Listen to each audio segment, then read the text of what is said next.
Greetings, YouTube, and welcome to episode 28 of the Encyclopedia Magica Volume 1, and we're about a quarter of the way through this book, which is just amazing. It's only taken us how long? How many years have I been doing these, and we've already got a quarter way through the book?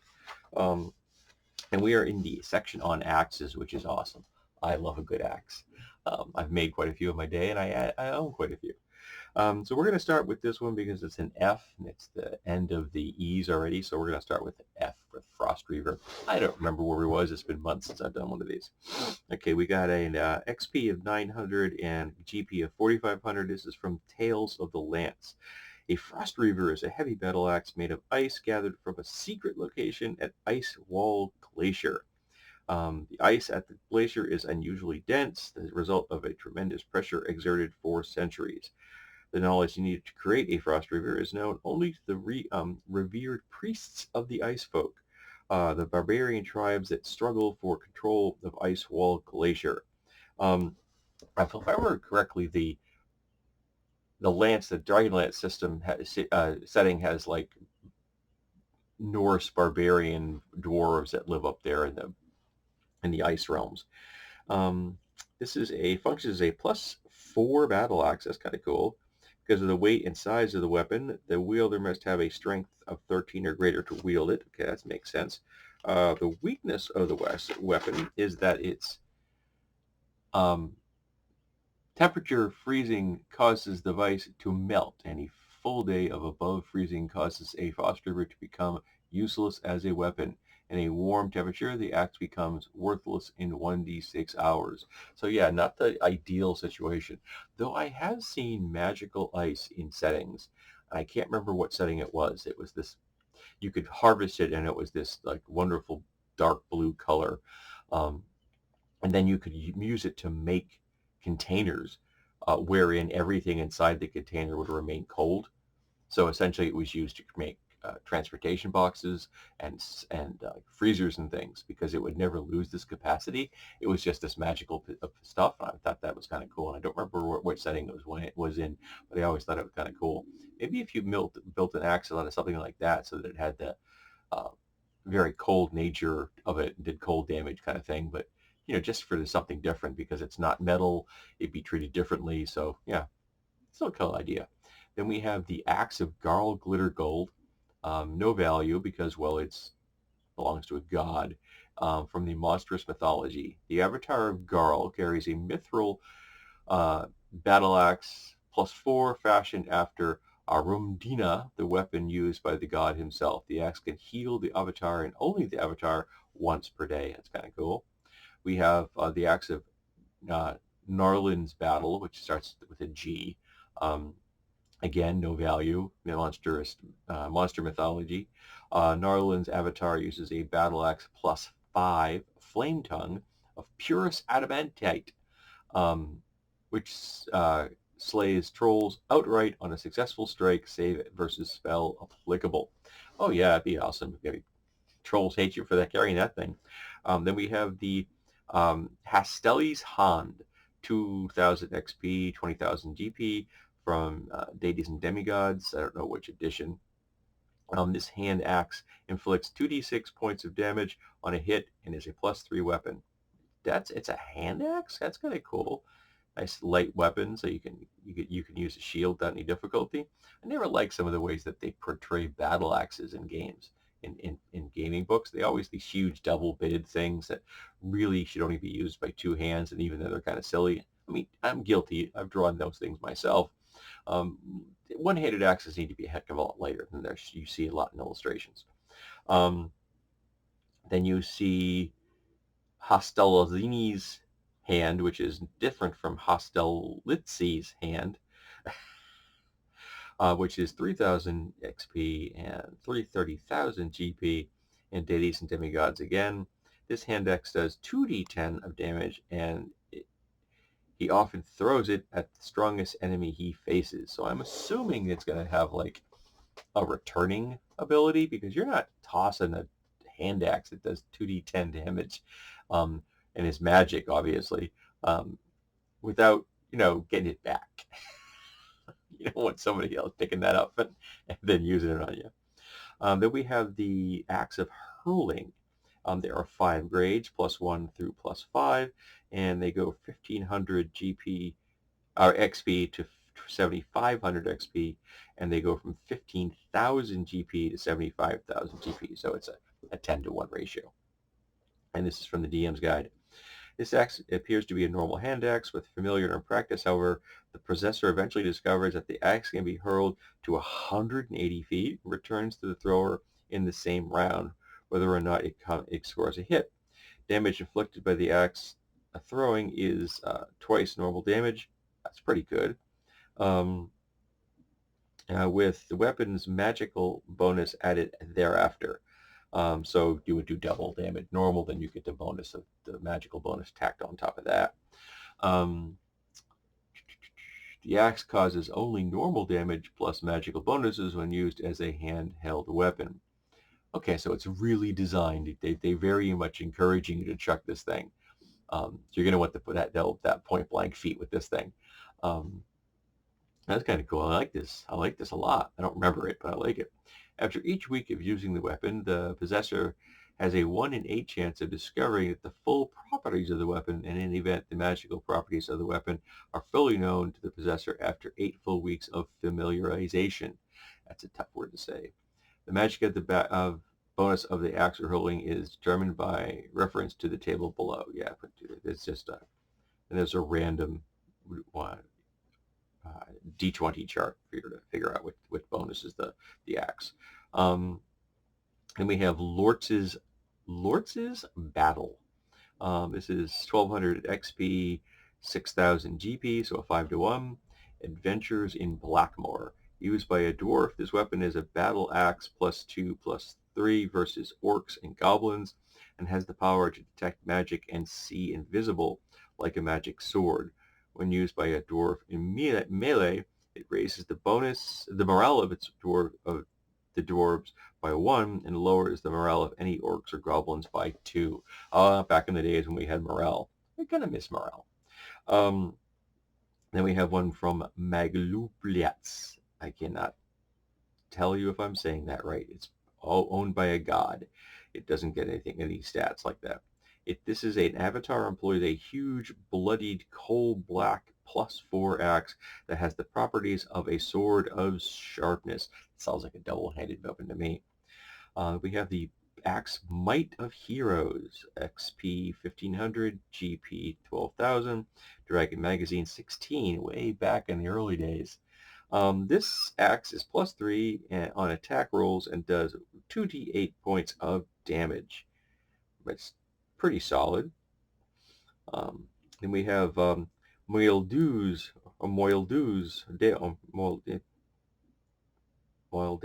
I don't know. Could be French, could not be French, but whatever. 6,400 XP, that's costly. 40,000 GP from the Outer Planes MC Appendix. The Guardian Tanari, the whatever, refer a great axe in combat. Now, this is back in the time, the edition when they didn't want to refer to demons and devils as demons and devils because of the whole satanic panic that could run across the world. It's also why they called black powder smoke powder instead of calling it black powder or gunpowder, because they didn't want people associating real world firearms with a fantasy setting. I never liked that. But then again, I'm not a big fan of devils and demons anyway. I find them kind of boring. The Great Axe is a Harley enchanted. Each one inflicts a devastating 2d10 points of damage per hit and has a fully +5 to attack and damage dice. Each is a vorpal weapon which has all the powers of a dancing sword. That's a really powerful sword. They're only 40,000 GP. Wow, that's a lot of stuff packed into a sword that gets that kind of a bonus. I'm trying to figure out where I'm going to we'll take this through the S's today because the next page is T's. The Motopua, which I'm thinking that's how you say that, 1,000 XP, 7,000 GP, Dragon Quest game. I don't think I ever had that one. This black battle axe is forged from metal mined from the heart of an ancient volcano. Its name means fire steel. Okay. In a forgotten tongue. Doesn't sound forgotten. Among anyone who uses Motopua in combat can add a +1 bonus to his or her attack and damage rolls. This is a large weapon and may only be used by fighters. Okay, that sounds kind of lame. Sorry.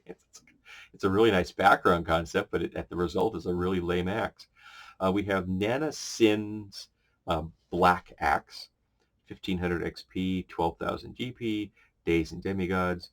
Nana Sin uses a jet black axe +3 in battle that strikes for 30 points of damage per hit. It also acts as a sword of sharpness. These folks like the black axes, don't they? I mean, I know nothing against the black metal being black, but I gotta tell you, I just prefer steel being steel. I actually, if I have a choice of buying a knife, for example, and if they have one model which has a black coated blade and one which doesn't, I will always go for the one that doesn't. I like metal that looks like metal. That's just me. Then we have Nomog Geaz Hand. No value, it's from Monsters Mythology. The avatar's hand axe +2 has the same effect as a symbol of pain when it hits. Normal saving throws versus spell to negate. That's kind of nasty. Then we have the pickaxe of piercing, so something slightly different. 2000 XP, GP 20,000. This is from the Dwarves Deep. This rare item is simply an enchanted adamantite pickaxe used in mining. It does a 1d6 +2 damage, 2d6 against larger than human-sized creatures, and has a special property. It can pierce magical defenses. Okay. A creature with a high 20% or more natural resistance to magic, such as a dragon, of advanced age suffers a temporary 10% loss of personal magic resistance lasting for one full turn, which is 10 rounds, after suffering a blow from the pickaxe of piercing. Such losses are accumulative. 3 blows of a pickaxe reduces it by 30%. This loss is always temporary, even if the creature resistance drops to 0. That is really, really cool. Seriously, that's a somebody who your opponent is going to have a high magical resistance. They do it by percentage than this. I don't know. Um, I think that the D20 system, modern D20 system, just say you've got like a target number you have to beat to get past somebody's.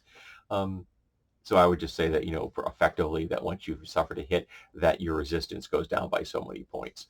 Um, Remember that each point on a D20 is 5%. So that's how you want to remember that. So I had somebody here on my channel once tell me that, I never realized that each number on a D20 was 5%. I said, well, learn something new every day. Then we have Rock Splitter, 5,000 XP, 25,000 GP, the official RPGA tournament handbook. And I don't think I actually own one of those. Rock Splitters is a +3 dwarven thrower with a special ability. When struck against stone, it generates a huge crack that travels 100 feet into the direction of the blow, splitting the rock neatly in two or shearing off large sections of rock wall. Thus, it can be used to seal passages in a mine, cause an avalanche, or locate new veins of ore. This special ability functionality only when it is wielded by a dwarf. That is really, really powerful. In addition, I would have it do extra damage against elemental creatures of Earth. Yeah, I mean, you're made of rock and you get hit by something called the Rock Splitter, it should really hurt you a lot. But yeah, that's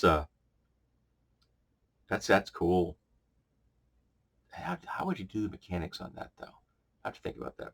Okay, we have Samsa's Golden Axe, no value, from the Gods, Demigods, and Heroes, which was, I believe, a different edition of the Deities and Demigods kind of thing. Samsa's axe is made of gold with a copper haft. When Samsa carries this axe, all evil animals flee before him. Those with evil intent, etc. Also, any trees, briars, or bushes that were placed to either block or ambush living things are dispelled on contact with the axe.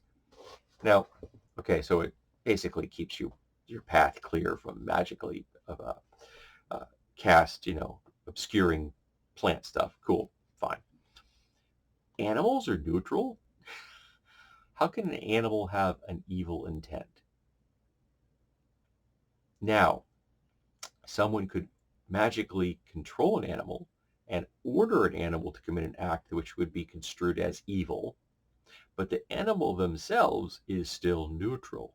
They are simply under the control of someone who is requiring them to commit an evil act. So I am confused how someone can think an animal has an evil intent. Yeah. Then we have Shag's Battle. Shag, wow, what a great name.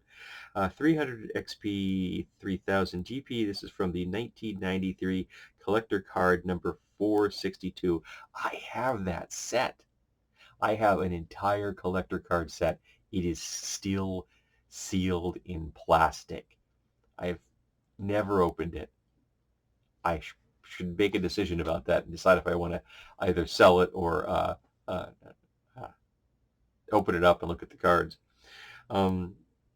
Shag's magic battle axe is +1 and bestows the appropriate combat bonus to Shag during melee, but the axe is also somewhat sentient and is generally in a very foul mood.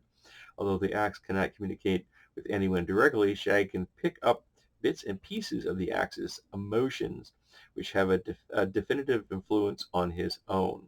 This is probably why Shag, Foul Tongue, is usually in such a bad mood himself, despite being a dwarf. So apparently the implication is that all dwarves are in a foul mood. I think that's a little bigoted. Then we have in the last axe for the day, Sulward's axe, 400 XP, 2250 GP. That's a weird ratio. This is from Greyhawk. Magically sharpened to aid woodsmen in cutting down rare woods to be exported from the lordship of the Isle, this axe can also serve as a valuable weapon, though it causes double. Though it causes damage as a battle axe +1, I'll say its +2 against is gained when only wooden objects and plants. On a roll of 4 or higher, when required to on an attack roll, the axe destroys an opponent's wooden shield. Oh, that's it. Just oh, yeah, there's a period right there. So yeah, it'd be great for breaking up somebody's wooden shield. And a lot of shields are wood, folks. Not everyone had the ability to afford to have a fully metal shield. Most shields have metal bosses and maybe reinforcing strips and maybe an edge and things like that. But the bulk of the shield itself is wooden. So if you hit this axe against that shield, suddenly they don't have a shield. That's kind of cool. Alrighty, so this has been episode 28 of Encyclopedia Magica, Magical Volume 1. At this rate, I will have retired from work before I get through this series.